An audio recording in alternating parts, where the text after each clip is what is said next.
I don't have data.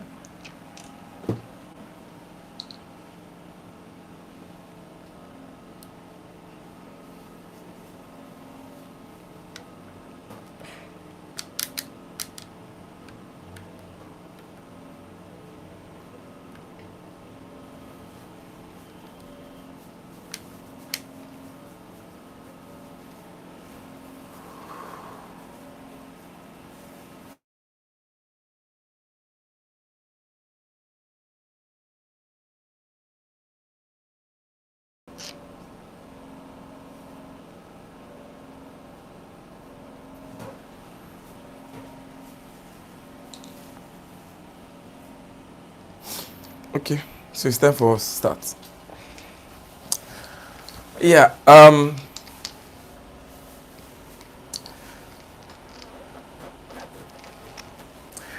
Okay, so good day everybody, and welcome back to another episode of my channel. Sorry, another episode of my lecture. Actually, on today's episode, we'll be talking about implied terms, but implied terms by statute. And today we are going to have our part two class. This is the part two class on implied term by statute. During our part one class, we talked about the first one, which is implied a term as to title. That means that the person who is selling a particular thing to you has the title to that thing, and that's section 12 of the Sales of Goods Act.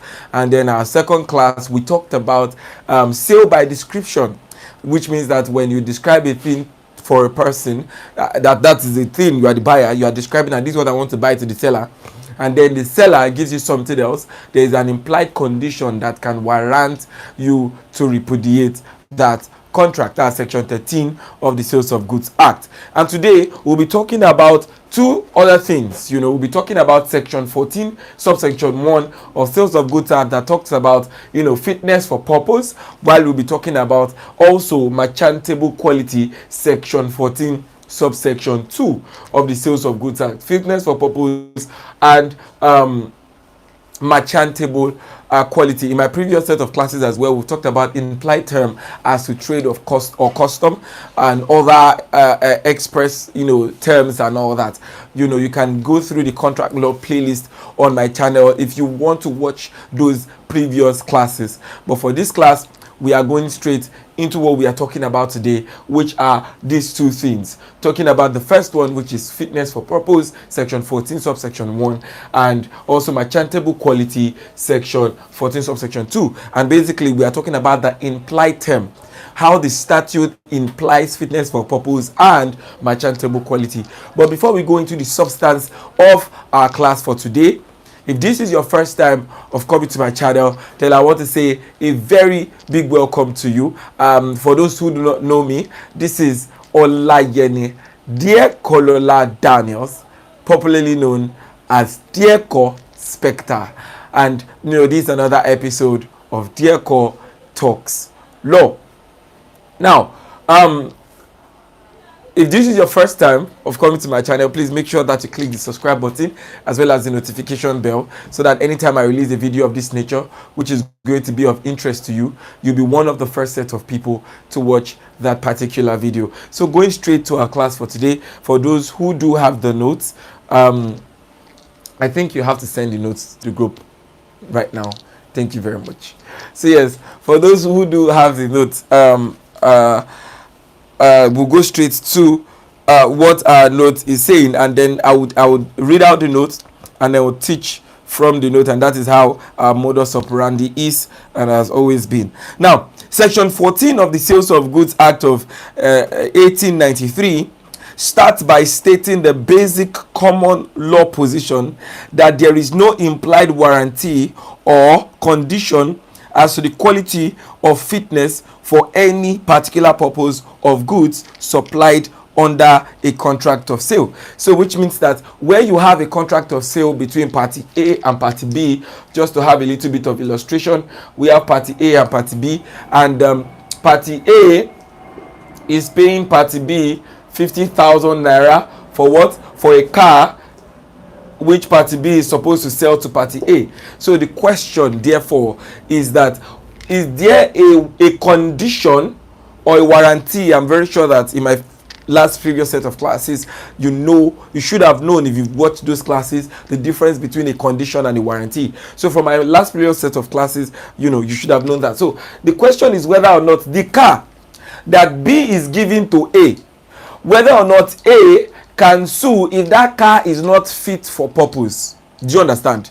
That is the question here. Now, section 14 subsection 1 of the Sales of Goods Act starts by saying that there is no implied condition, neither is there an implied warranty as to the quality or fitness for any purpose of goods stipulated. So there is no implied condition and there is no implied warranty for the fitness of something, which means if you go to buy a thing, if you go to buy a car, and then by the time you get home with your car, you now realize that there are certain things in the car that is not working well, which means that it is not fit in terms of purpose or is not fit in terms of quality. If that's quote and unquote, you cannot go and return the car and ask for damages for not selling a good car to you, quote and unquote, fitness for purpose or quality. Maybe you bought a car and then you were doing the vroom vroom vroom and then the thing was not sounding well, or maybe each time you are driving, you've used series of cars before, anytime you buy a full tank used to last you for a whole day, and in this particular car you bought full tank twice and you finished on that day, you are going to buy full tank the third day. Do you understand? So because of that, now you are beginning to look at the quality of the car and all that, or maybe the speed is this, or is always breaking down. Like there are so many problems with the car. Can you return the car because it's not fit for purpose, or because of its lack of quality? That's the question you are asking. And then section 14 subsection section 14 in itself rather says that no, there is no implied warranty, neither is there an implied condition as to what? As to the fitness for a particular purpose of goods supplied under a contract. However, there is a turn that the act takes in section 14 subsection 1. Section 14 itself tells us that there is no implied condition, there is no implied warranty as to the fitness, right? So if something is wrong with your car, you can't necessarily return the car because it is not fit for purpose, or because it does not have the quality to your own taste. No problem. Now section 14 subsection 1 now makes a turn, and so let's go. Now there is a this is however qualified immediately afterwards by subsection 1 of section 14, which states that where the buyer expressly or by implication make known to the seller the particular purpose for which the goods are required. Now I need you to look at that. Where the buyer expressly or by implication makes known to the seller the particular purpose for which the goods are required, so as to show that the buyer relies on the skill, that's the seller's skill or judgment, and the goods are of a description which it is in the course of the seller's business to supply, whether he be the manufacturer or not. There is an implied condition that the goods shall be reasonably fit for such purpose. Now, when you are reading a long section like this, and obviously you can't cram everything in your head when you're entering the exam hall, you break it down into elements. So when you are reading a long section, break it down into elements of the section. What are the elements of this section? Element number 1 of section 14 subsection 1. Element number 1 is that where the buyer expressly or by implication. Now the element number 1 is that the buyer must have expressly stated to the seller, or must have by implication of what he has said. He didn't expressly say it, but through what he has said you can deduce. So by express or by inference from what he has said, you can deduce. Number 1. Number 2, so the buyer must have expressly or by implication made known to the seller the particular purpose for which the goods are required. That's element number 2.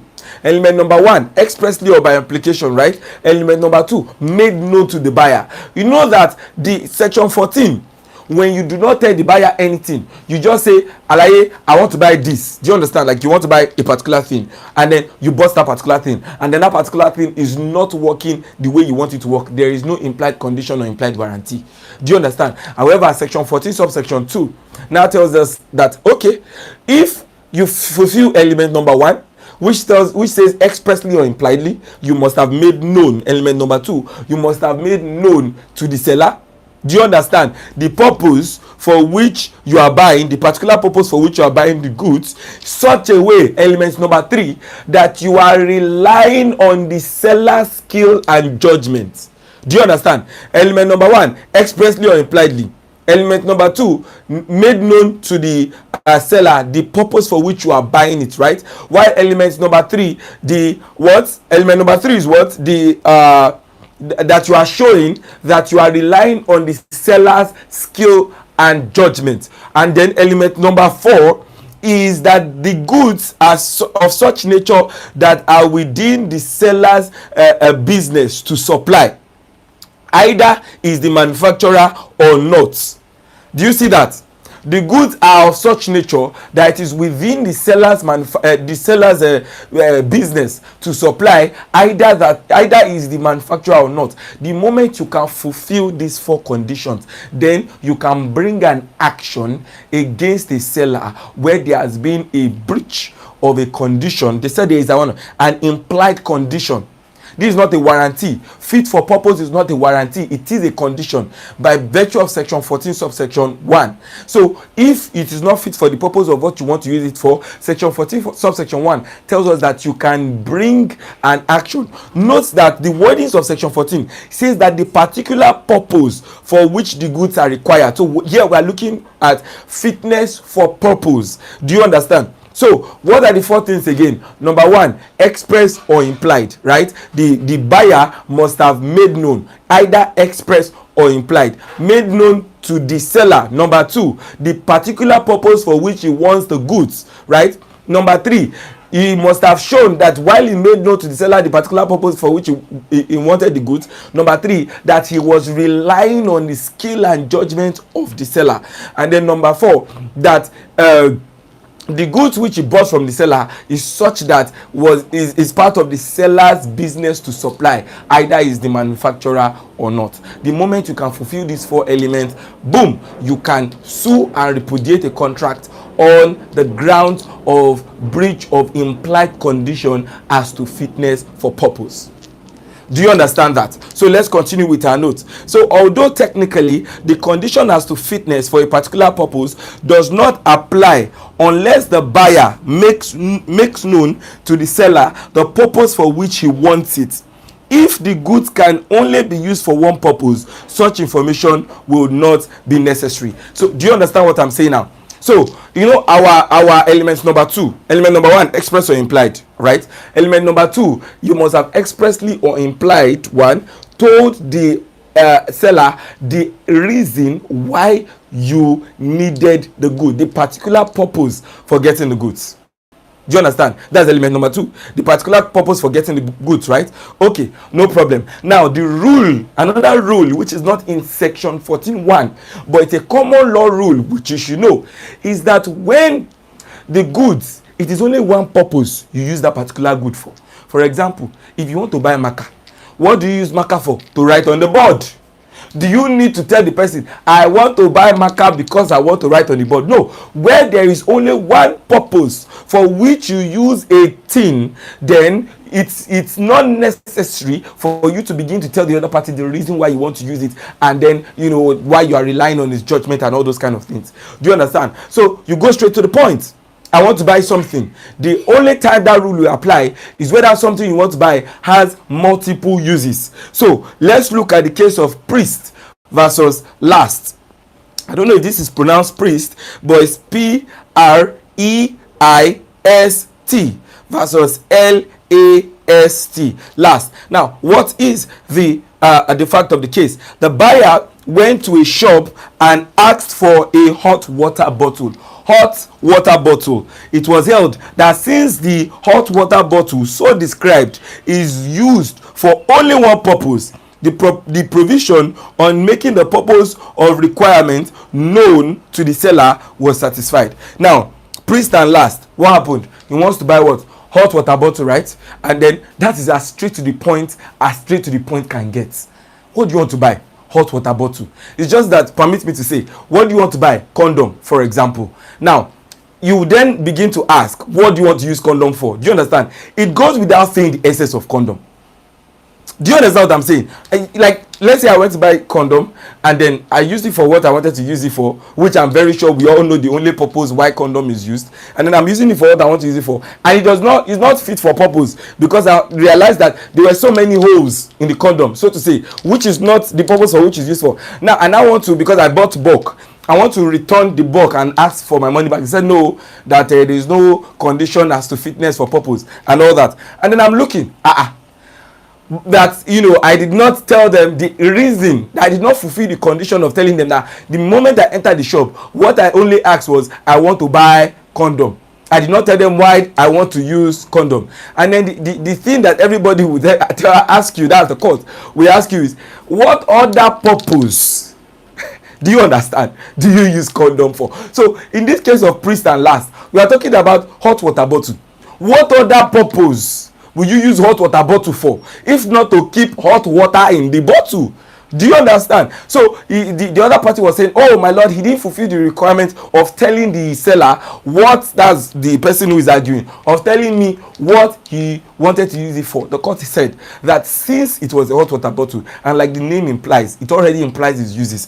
If it's condom, if it's biro, if it's, you know, do you understand? Except that thing is such a nature that you know that you can use more than one, you can use it for more than one thing. They can say, okay, you did not tell me the particular reason why you needed it. Do you understand? Now let's look at the second case of Grant. This view was affirmed in the case of Grant versus Australian Knitting Mills Limited.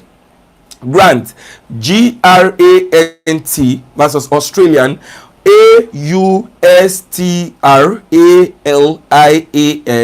Knitting, Knitting, Mills, Mills Limited Ltd. Now, what happened in the case where the plaintiff was afflicted by dermatitis, that's a skin disease, after wearing the underpants manufactured by the defendant? It was held that there was no need to specify the particular purpose for which a buyer needed to buy the goods, where there is only one purpose for which anyone could ordinarily want them.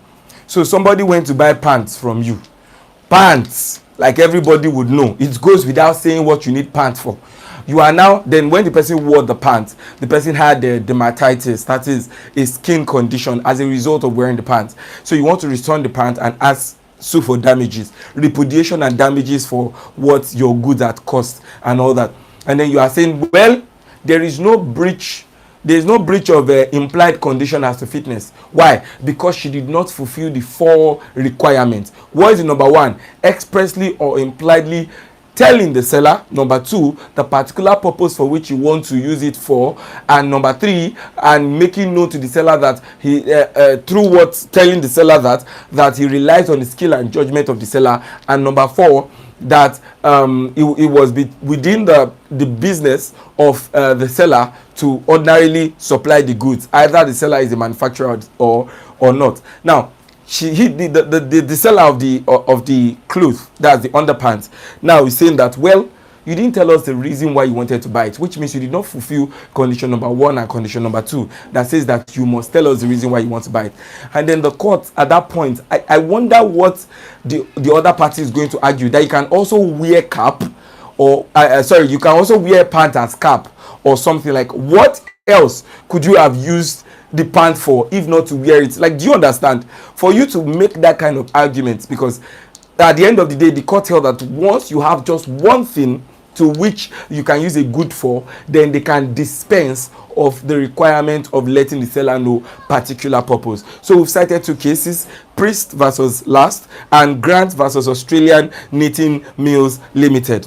Now, there is a particular case of Ijeoma versus Mid Motors, which is a Nigerian case, which unfortunately the court decided to ignore the rule. In the case of Ijeoma, Ijeoma versus Mid Motors, Mid Motors Company Co Limited. Now, the plaintiff bought a Inya Zook truck. I don't know if I'm pronouncing this well, but Inya is pronounced Nysa. Maybe it's Nsa Zook ZUK truck. Now, if you browse the Nsa Zook truck, you would realize that that truck primarily is for carrying goods, because it's a truck that the way it's built, the structure by which it's built, you can tell that this truck is for carrying goods. It's just like Marwa. You can tell that Marwa is not for carrying goods. If you know Marwa, Keke Napep, it's not for carrying goods. Marwa is for carrying people, or if you are going to carry goods, not of large quantity. Okada is not naturally for carrying goods, except little goods that you just put at the back, delivery purposes. It's not for large quantity. So the purpose of Okada on a normal day would be transportation of people. Do you understand? Or transportation of a few goods. Do you get? So now in this case, we are talking about Nsa Zook truck, which is not for transportation of people, so to say, as much as it's transportation of goods. Now, the plaintiff bought the truck from the defendant for the purpose of carrying passengers. So in this case, he was carrying passengers. He found very serious defects, and where he commenced he found very serious defect when he commenced operating it. Each time it was in use, the petrol and engine oil would dry up quickly, and normally functioning was rendered impossible. The plaintiff brought an action for breach of contract on the ground that the truck was not fit for purpose for which it was purchased. The suit was dismissed on the grounds that there was no evidence by the plaintiff made known to the defendant the purpose for which the truck was required at the time of sale, so as to say that he was relying on the defendant's skill and judgment. Before I discuss this case, let me just tell you some of my reasoning behind it. As we have seen above, it is not necessary to state specifically the purpose for which a good is required if it can only be used for a particular purpose. Where the goods in question are such that the purpose for which the buyer requires them is self-evident, the reliance on the seller's skill and judgment is almost an irresistible inference. In this case, it was quite clear to all parties that the Nsa Zook truck was required by the plaintiff for commercial purposes, simply because it is the sole purpose for which such vehicles are required. In such a situation, the condition as to fitness under section 14 sub 1 of the Sales of Goods Act is automatically satisfied. Consequently, the defendant should have been held liable for the breach of this condition. Even conceding that the defendants were not aware that it was to be used for commercial purposes, they were certainly aware that it was to be used for transporting persons or goods from one point to the other. In other words, since they were selling an automobile, they must have been aware that it would be required for mobility. This truck was not able to do that properly. Hence, the court should have held that there was a breach of condition as to fitness for purpose. It is completely unnecessary, as the court stated, for a buyer to state the purpose for which he wants a particular type of goods and indicate he was relying on the seller's judgment or skill when there can be only one purpose, as in the case of motor vehicles. Now, this is the submission that we are talking about, so to say. This is what we are saying here. We are saying that somebody wants to buy a truck, right? And there is one purpose for which a truck can be used: commercial purpose. Do you understand? You will barely see somebody using a truck personally to just be driving himself around. Do you understand? So now somebody bought a truck, and then the fuel was always finishing every now and then the fuel and the engine always finishing, and then he wants to return it. And then they went to court, and then the court held that because you did not tell the other party the reason why you want to use the truck, that according to section 14, as mandated by section 14, that you would therefore fail. They dismiss the suit, and the suit therefore failed. And then the next question that you need to ask: is there any other purpose for which I would want to use the truck other than to be used commercially? Just like I bought a Marwa is supposed to be used commercially. It's going to be I don't want to say a stupid argument, but I would say an argument with low reasoning for you to say that marijuana should be used for personal purposes of you want to go to church, you drive marijuana to church, you want to go to workplace, you drive marijuana to workplace. Do you understand what I'm saying? So if something is to be used for commercial purposes, of carrying passengers from one place to the other, wouldn't you say that there has been a breach when fuel almost always finishes? But I think that what the court is trying to say, this is the perspective of the court here, what the court is trying to say is that if you are buying a truck, there might be several reasons why, at least 2 reasons for which you need a truck: commercial reason or personal reason. The submission in the note is that, which is given by Professor Itse Sage. So the submission by Professor Itse Sage is that this particular truck is predominantly for commercial purpose. But if you are to reason with the court, the truck could also be for personal purpose. You can drive a truck for personal purpose. The fact that it is predominantly used for commercial purpose does not erase the fact that it could be used for personal purpose, which means I just want to be driving it anywhere. Do you understand? Unlike condom, the only reason why you use a condom is, do you understand? It does not have any other reason. You can't wear it as or use as rubber. Do you understand? It does not have any other reason. Underpants, the only reason you wear a pants is for, it doesn't have any other reason. Do you understand? And which other one? Priest and last was hot water bottle. What you use a hot water bottle for, the name hot water, do you get? But in this case, right, you have commercial purpose or personal purpose. So according to the courts, there are more than one uses. In as much as Professor Itse Sage disagrees with the court, because Professor Itse Sage said that it is predominantly used for commercial purpose. But the fact that it's predominantly used for commercial purpose, let us say that it is 99% used for commercial purpose. It doesn't take away the 1%, which means that there are more than one purposes. The rule is only if there is only one purpose, that is when you apply the rule. In this case, even if it's 99.9%, it still gives a chance for 0.1%, and that 0.1% makes the purposes 2. So the moment you can say that this thing can be used for more than one. So if it's a marijuana, for example, can the marijuana be used for commercial purpose? Yes. But when you are going to buy marijuana, you should be able to say that I want to buy marijuana, and this marijuana I want to use. Do you understand? You should be able to say it. But since the person did not say it, I think that the court applied the rule stricto sensu, in the very strict sense of it, to come out to the conclusion that because there can be more than 2 reasons, do you understand? It would have been illogical if it was condom that was the subject matter, and the court said, oh, because you did not tell him. Do you understand? Because you did not tell him why he needed the condom. My lord, there is no other reason. But in this case, they said because you did not tell him why he needed the truck, which made sense because there are 2 reasons, either for a commercial. And you know that for personal, to flow with the reasoning of the court, for personal reason, you don't need to be fueling it do you understand, as much as you would do for commercial purpose. So if you had let him know that it was commercial purpose, he would have said, don't buy that one, no, because now you have relied on him. If you told him that it was for commercial purpose, if you told him that it was for commercial purpose, where you have to be driving it up and down, now you have relied on his skill and judgment to let you know that, oh, don't buy this one dries up on time. But if it's for personal purpose, whether or not it dries up on time will not affect you, because you know they go anywhere like that. Do you understand?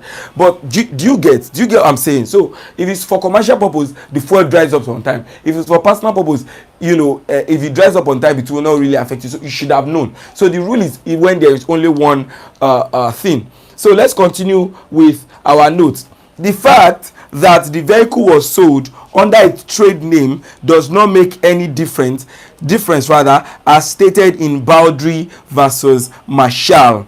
The fact that it has anything to do with the trade name doesn't make a difference. Where, however, goods are required for various purposes, the buyer is obliged to indicate the particular purpose for which he needs the goods, and this case is very important. The case of DIC Industries versus Jimfat Limited. DIC Industries versus Jimfat. Jimfat is spelled G JIMFAT Nigeria Limited. So what happened in this case, where wire calls supplied by the plaintiff to the defendant was capable of being used for a variety of purposes, it was held that the condition as to fitness for purpose did not apply because the defendant did not tell the plaintiff the particular purpose which he needed the goods. So you want to buy wire coils, for example, you know, all those things that you use for lights when you are wiring the coils. So you want to buy wire coils. You did not say whether or not you want to use it for high tension wiring, whether you want to use it for a domestic wiring, do you understand? You didn't say which one you wanted to use it for. You just said I wanted to buy wire coils, and they gave you wire coils, and then you are saying, no. If you are telling I want to buy wire coils, the one used for, then you are telling him the purpose by which you are using it, which means that you want to rely on his skill and judgment for him to give you the one that will be good for it. Do you understand? But you just say I want to buy wire coils. It's just like saying I want to buy water bottle. That's the case of Priest and Last, I think. So I want to buy water bottle. I did not say if it was hot water bottle or normal water bottle. I just want to buy water bottle, and it gives me any water bottle. You know, do you get? So if you want to buy wire coils, which one? The one for high tension, the one for domestic, the one for this, the one for that? Which one do you want? Then he will give you the one that applies to the purpose which you are asking for. Do you understand? So when you see this question in exam, fitness for purpose, the first place you start with is section 14 that tells you that there is no implied condition or implied warranty as to fitness for purpose of any goods to be bought, right? That's where you start from. Then you then go to section 14 subsection 1, and then you talk about the 4 elements. It must be expressed or implied. It must be said to the seller the particular purpose for which it is needed. It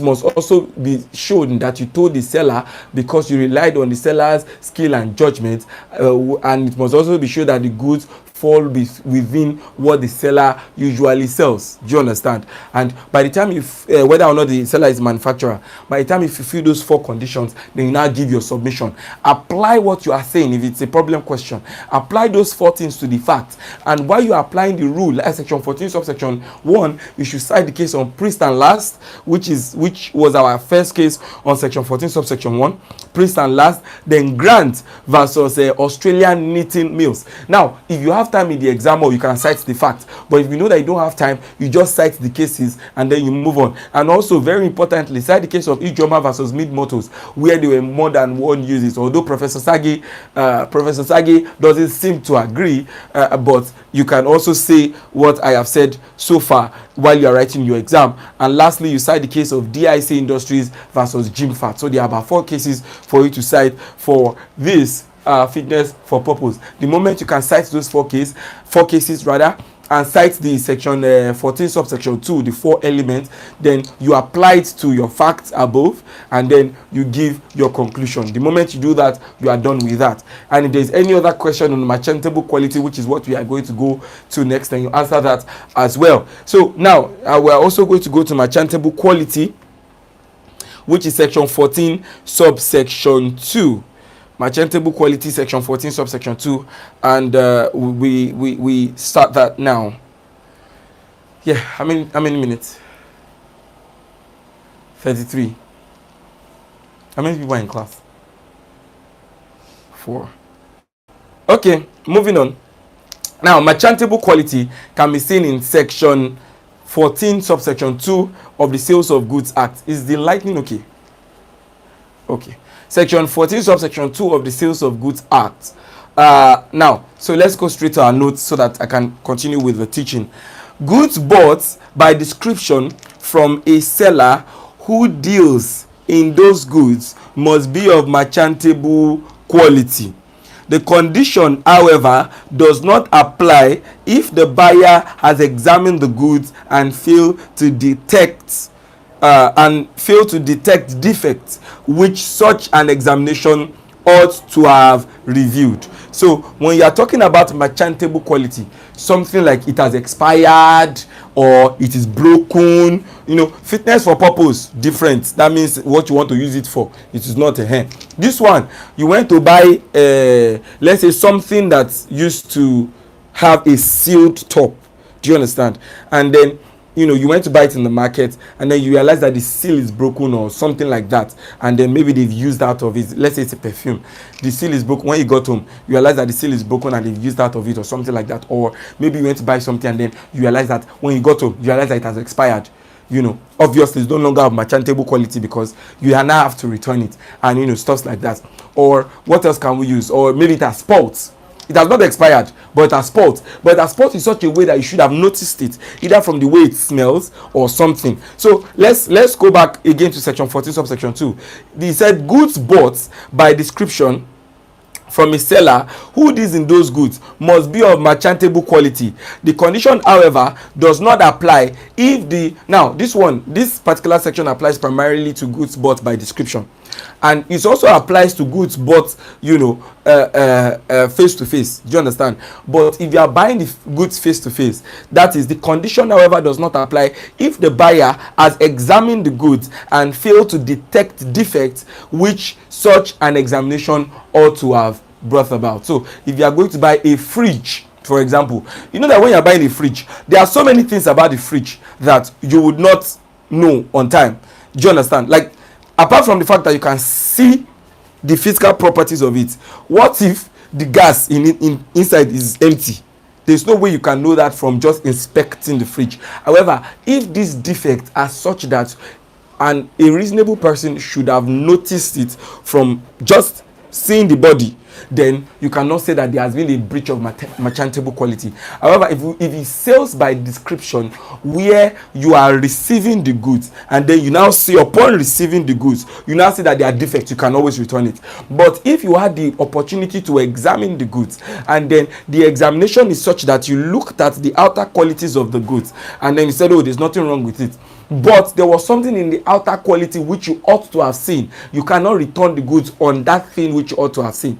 Do you understand? But if it is internally which you couldn't have seen even upon proper examination, then yes, you can return the goods. So let's look at what the English Supply of Goods Implied term of 1973. Now, you know that this particular section does not apply to Nigeria. That's the act.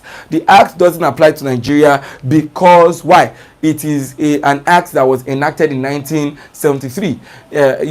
Any act enacted after 1900 doesn't apply in Nigeria, and that is the reason the Sales of Goods Act of 1893 applies in Nigeria, because it applies before 1900. That's January 1st, 1900. Now, the English Supply the English Supply of Goods Implied Terms Act of 1973 defines the term merchantable quality as what? Goods of any kind are of merchantable quality within the meaning of this act if they are fit for the purpose or purposes for which the goods of that kind are commonly bought, as it is reasonable to expect, having regard to any description applied to them, the prices, and all other relevant circumstances. So in this case, like I said, what did I tell us to do? I told us to look at the elements when we are looking at the provisions, right? So, when we are looking at the element, what is the element here in relation to this? They said goods will be of merchantable quality if they are fit for the purpose or purposes for which for which goods of that kind are commonly bought, as it is reasonable. So number one, if they are fit for the purpose for which goods of that kind is bought, and number two, as it is reasonable to expect. As number two, it has to be reasonable for you to expect it. Number one, is it fit for the purposes for which goods of that kind is bought? Number two, is it the fitness, is it reasonable to expect? And number three, having regards to the description applied to them, the price, and what? Their relevant circumstances. So three things. Number one, fit for purpose for which goods of that kind are bought. Number two, as is reasonable to expect goods with such descriptions that were applied when they were buying it, the prices, as well as relevant circumstances. Those are the three things that we look at when we are looking at goods that are of what? Merchantable quality, right? So let's continue. there's a slight modification of the common law definition under which a good is merchantable if it is suitable for any purpose for which such goods are normally used. Now, if you look at the provisions of the English Supply of Goods Implied Terms Act, it says that where the goods is fit for purpose or purposes. Do you understand? Look at it. It's fit for the purpose or purposes. D there being a definite article. D, the purpose or purposes.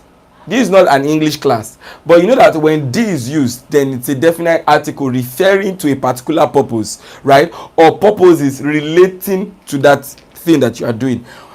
But when you are looking at the common law does not look at, whether or not it is fit for the purpose which the buyer wants to use it for. The common law looks at it from any purpose. Do you understand? So you know that it is the common law that is applicable to us if we are interpreting the provisions of section 14.2 and not the English Supply of Goods Implied Terms Act of section 1973. Do you understand? The reason I need you to look at this distinction is so that you will remember when you are facing such a thing in exam. So when you look at that particular act, it says the purpose where the goods, element 1, where the goods is fit for the purpose or purposes relating to what the seller wants, the purpose or purposes. But the common law where the goods is fit for any purpose. Now you will see that this act shields helps the buyer because it streamlines it to what the buyer wants. But the common law helps the seller because it opens it. So far the goods, even if the good is not good enough for the purpose of which the buyer wants, so far it's good for any purpose. So far it is good for any purpose, then it's of merchantable quality. But if you look at it from the position of the act, it is not for any purpose, for the purpose of which the buyer wants. Do you understand? So now, this is a slight modification of the common law definition under which a good is merchantable if it is suitable for any purpose for which such goods are normally used. Thus, while the relevant provision of the act is fitness for purpose or purposes, the common law requirement is satisfied if the good is fit for any purpose for which the good is normally used for. So while the provision of the act says the purpose or purpose, referring to what is the subject matter of the contract, whether it is fit for the purpose of the subject matter of the contract, looking at things from the position of the buyer.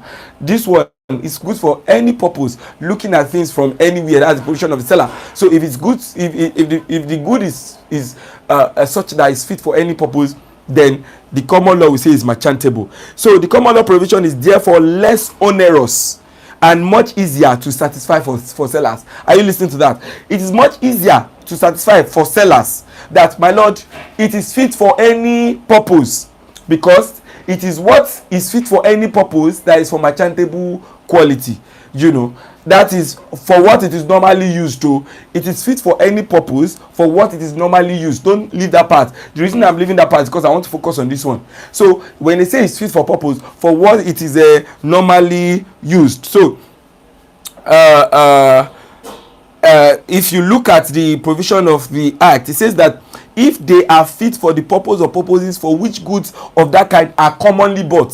So the act says are commonly bought, but a common law as normally used, they are the same thing. So the point of it is that the purpose or purposes refers to a particular this thing which relates to what the buyer wants or the seller, while any purpose refers to, from the point of the seller, any thing so far is something that is normally used. If you look at the if you look at the common law case of Khalil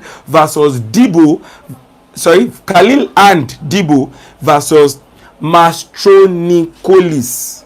Khalil and Debo versus Mastronikolis. Khalil is spelled Khalil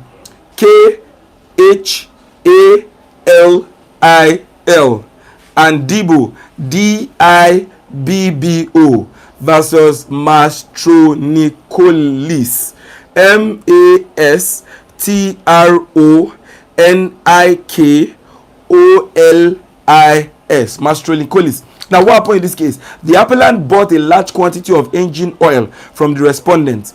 Although he had intended the oil for use in internal combustion engine, they never communicated their intention to the respondent. They now brought an action for breach of implied condition as to fitness for purpose and quality. With regards to the latter, that's the fitness for quality. This one is, the first one is fitness for purpose. So they brought on that too. Number one is fitness for purpose, and number two is fitness for quality. So with regards to the latter, which is fitness for quality, the court held that since the purpose for which the oil was required was not made known to the respondent, and since there was no evidence that apart from the suitability for the use in internal combustion engine, the oil was not useful for any other purpose as engine oil, it could not be said that it was not merchantable. Now, when you are looking at what the court is saying, the was it the plaintiff who bought it? The appellant, they didn't tell us, but the appellant was the one who bought what? What did the appellant buy? Engine oil. So the appellant bought engine oil, and he wants to use it for internal combustion engine, right? Which is one of the uses of engine oil. As we all know, engine oil can also be used for generator, right? Engine oil can be used for cars. I don't know, but I think it can be used for cars, but it can be used for generator. It can be used for machines, right? So engine oil can be used for a lot of things. We all know that. Now, when he uses for his internal combustion of engine, note that he did not tell the seller what he was using it for, right? That is relevant, but let us hold that. He didn't tell the seller what he was using it for, but he wanted to use it for internal combustion of engine. Then he now later realized that the engine oil was not suit for what he was using it for. Then he wanted to repudiate the contract, and he brought an action based on section 14.1 and section 14.2. Section 14.1, fitness for purpose. Section 14.2 of merchantable quality. Now, the court held that on section 14.1, fitness for purpose, your case will fail. Why? Because you did not fulfill the requirement of the law.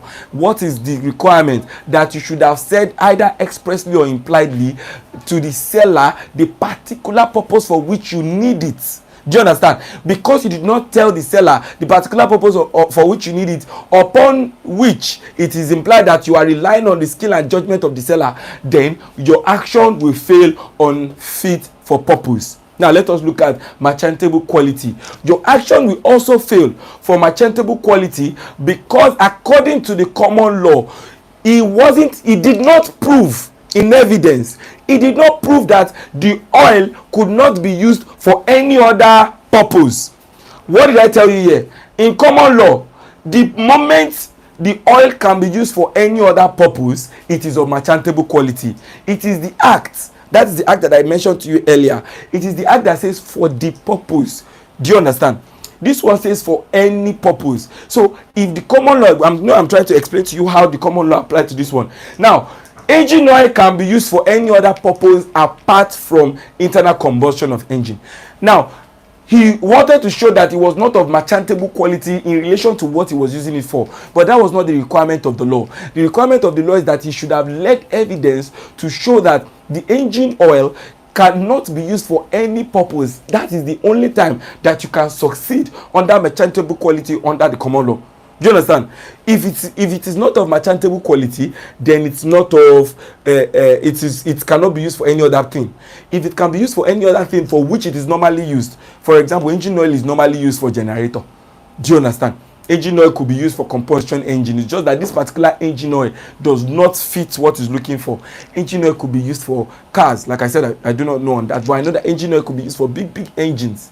So if engine oil could be used for any other purpose, then he has not satisfied the provision of the law. Can you see why the case had a fault? That is Khalil and Dibo versus Metropolis. Can you see why? Mastronicolis. Yeah. Mastronicolis. Can you see why it failed both on fitness on purpose?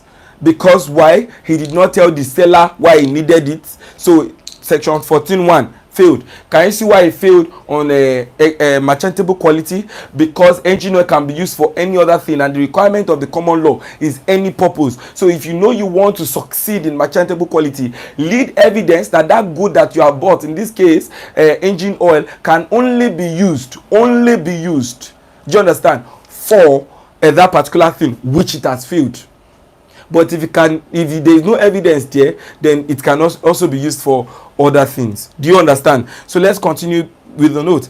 As stated above, where the seller examines the goods before the contract is made as regards defect, which the examination ought to reveal, the implied condition as to their being of merchantable quality will no longer apply, and the buyer takes the goods to his own detriment. So the law here is that the moment you can inspect. So when it comes to merchantable quality, there are two things we should look at. The first one is, we are looking at it from the angle of the common law. We are not, I told you that act does not apply to us. The act that talks about the purpose doesn't apply to us. You can only state it for reference, but you should make sure that you state it as well, that it doesn't apply in Nigeria. What applies in Nigeria is the common law that says any purpose, which means that the case which I cited, Khalil and Dibo, applies in Nigeria. The moment the goods can be shown to be used for more than one purpose, then is of merchantable quality. Now the other rule, that's the first rule.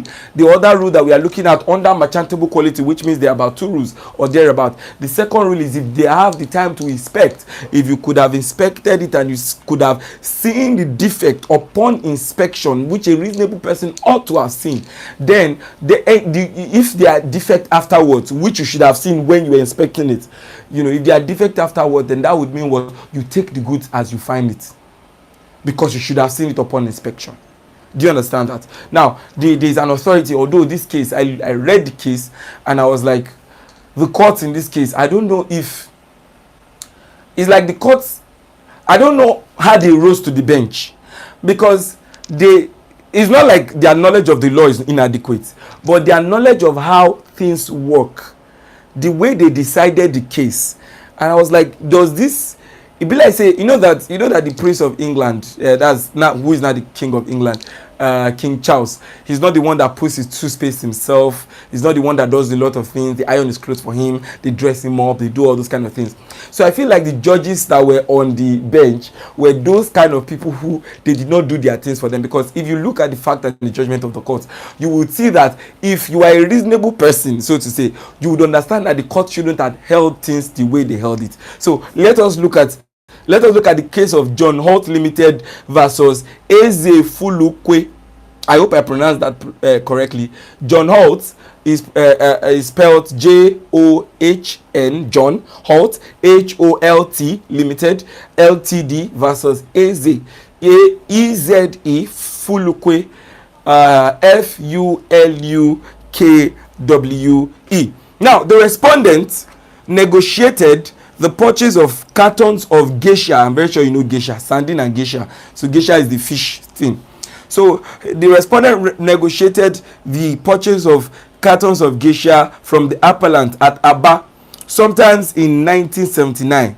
He paid for the fish there and was then given a sale invoice and requested to proceed to Port Harcourt to collect the consignment, which was in the warehouse. He collected them and took them to Cameroon for sale.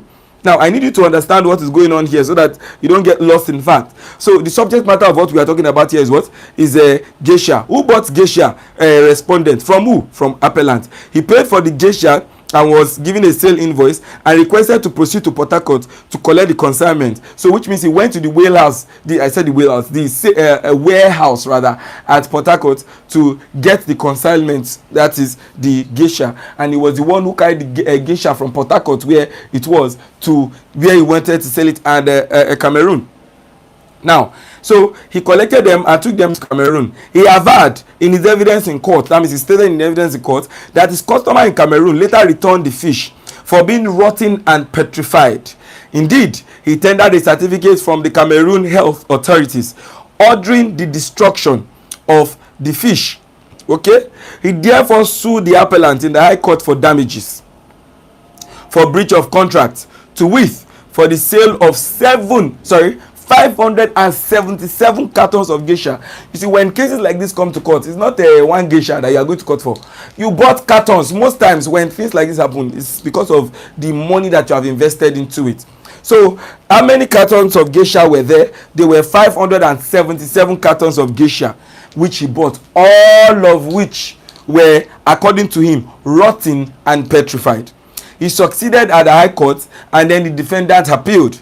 Now, in the appeal, the defendant, that's the appellant, relied inter alia, amongst other things. When you see the word inter alia, it means amongst other things, which means that they relied on this as well as other arguments.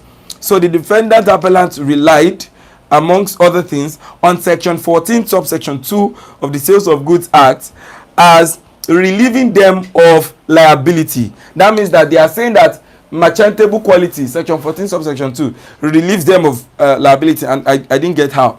They claim that the respondent was invited to and indeed selected the cartons of fish himself after examination by him. So they are saying that he came to our warehouse at Port Harcourt. That's the argument. That's the argument of the counsel for the sellers. They said, my lord, there is a common law principle that says that for this to apply, it must mean that the other party did not inspect, right? My lord, he came to Port Harcourt. My lord, he inspected the cartons. My lord, he was even the one who chose the particular carton that he wanted. Do you understand? So they said, they claimed that the respondent was invited to and indeed selected the cartons of fish himself after examination by him. Now, this is what the Court of Appeal said.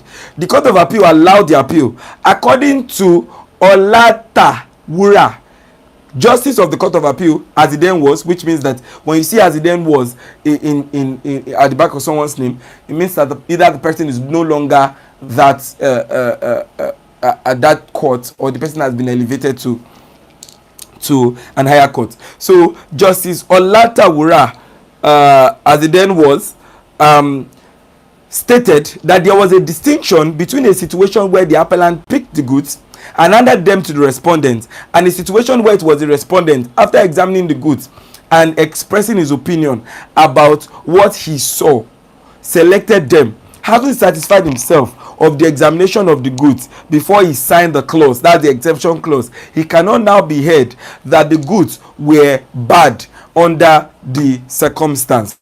Now, let me just read my notes before I then teach why I disagree with the court on all fours. Now, earlier on, the learned justice had stated that the respondent was quite aware of what he saw and made the selection. He could not now turn around to say that he was relying on the judgment of the appellant. With due respect, the court appeared to have overlooked the fact that the geisha was contained in tins, and the examination of the carton of even the tins could not have revealed that the fish inside were no longer of merchantable quality, as the plaintiff respondent stated in the statement of claim. These said goods were tinned fish, and no degree of external inspection could disclose the soundness of the merchantable quality of the content of tins or defect therein. Now, I don't understand what my lord in this case. I don't understand what, I don't know if it was he, I think it was he. I don't understand what he held, because we are talking about defects. The defect in this geisha is not that the tin was rotten. Do you understand? It's not that the tin, it wasn't even that, it was because of the rotting state of the tin. You know that when you see a tin, you can look at, if the tin outside is rotten, we can tell what's inside. You know that geisha or sardine can be perfect outside, yet spots inside. So the question here was not the outside quality of this geisha. The question here was the internal quality of the geisha and sardine. And then you are saying that because he has inspected it, I can go and buy. I think maybe the best argument would have been that it has expired, which was not in evidence. I am just saying, if it has expired, then my lord would have said, you should have seen from the body that it has expired, and since that expired from the body, it should have expired inside. That would have been a reasonable conclusion, that you had inspected it, you should have known. Or you should have seen from the body that it is rotting, that it is rusted. Do you understand? You know, when it's rusted and it's looking so haggard from the outside, you can tell how the inside will be. But it is very possible to buy, especially fake or those people who manufacture things in illegal factories. They can take geisha that is bad or something, package it. You will not, sweet packaging, you will not know from outside what's currently going on inside of it, right? It even happens to drugs. Why do you think there are fake drugs out there? So you want to go and buy drugs, and then you get to the pharmacy and they sell drug to you. How do you know if the drug content is bad or is good? You can't tell. Do you understand? So if I'm the judge on the case, I have to look at from the point of view. That's why I said that it's like my lord did not, maybe he has not bought geisha before, or he has not gone to buy something fake. You know, as Nigerians who have gone to buy something fake, I feel that you can relate with me better. When you go there, you can't tell something that is fake because the way you see it. Do you get? You can inspect the external kidney of geisha, and then you cannot tell what is inside. That's why I said that the only way you could have known is if they had written an expiry date which it has passed. You should have known that the inside would be bad because it has passed the expiry date. Or if the outside was haggard looking or rusted, then you can tell that if the outside is like this, then it's likely that the inside will be like this. But if that is not in evidence, which means that the outside looking was good, how, when my lord said that since he has inspected it, then he should take it as he finds it, how do I want to know how the inside of the geisha will be? You get? So my lord, is it that you didn't do all this kind of thing? Maybe you didn't go to university like every other person, where we know we boys, we buy things, we do this, we do that, or stuff like that. Do you get? Or like, I just felt that my lord was dissociated from reality. Because it's only when you are dissociated from reality, like the real thing that goes on in the outside world, that is when you can make that kind of judgment that shebi you saw the geisha, why did you come to the conclusion? Do you get? Why did you collect it? He collected it because there's no way he could have known. And the rule is that upon inspection, what a reasonable person should be able to see. Can a reasonable person see the inside of a tin? Do you get? You can't see the inside of a tin. Now how do I know? Upon inspection, if they had given my lord fake drugs, let's say he went buy Panadol, he went buy this thing, but it was fake. Upon inspection, can my lord tell? In fact, if I was the lawyer in that case, and I knew that my lord was going to hold something like this, what I would have done is that I will carry. I think that the one at the trial court, it was at the court of appeal that they reversed the judgment. Now, what I would have done is, while I will put a witness on the stand, somebody that works for the seller, I'll put that person on the stand. I'll go and look for 2 fake geishas that I know is rotting inside, and then I know that both of them are fake, and then I'll tender it in front of him, and I'll tell my lord, look at this, and then I'll tell him that one geisha there is fake, while the other one, and that means it's rotting inside, and the other one is original. I know the both of them are not good. I know that, and then I'll tell him that one is fake and one is original. Then I'll tell him that he should be able to pick. Shebi he works for them. If he cannot pick, except he can tell that the both of them are fake from the outside, which I am sure that he will not be able to, what he will do is that he will pick one, and that one that he picks, because the both of them are bad, the one that he picked will be bad. If a seller could not have picked which one was bad, how come a buyer would be able to pick it from just the outward appearance? Can you see that? With that, there is no way, I am sure there is no way that any judge will hold against it. If I can put a seller on the stand who cannot pick which one is original and or good and bad from the outside appearance, then do you get? So I totally disagree with the judge in John Holt versus Eze Fulukwe, if that is the name of the case. But that is what we have as a reality of the law. So I think that's where we end our class for today. How many minutes? 1 hour. 1 hour and 4 minutes. Oh, that's very, very quick class. So I think that's where we end our class for today. I'm many people in class, so I will know if they want to ask questions. 6. So is there any questions? In case you have any questions. What do you say? If you, in case you have any questions, please let me know so that I can answer your questions before I end the class, as I'm about to end the class very, very soon.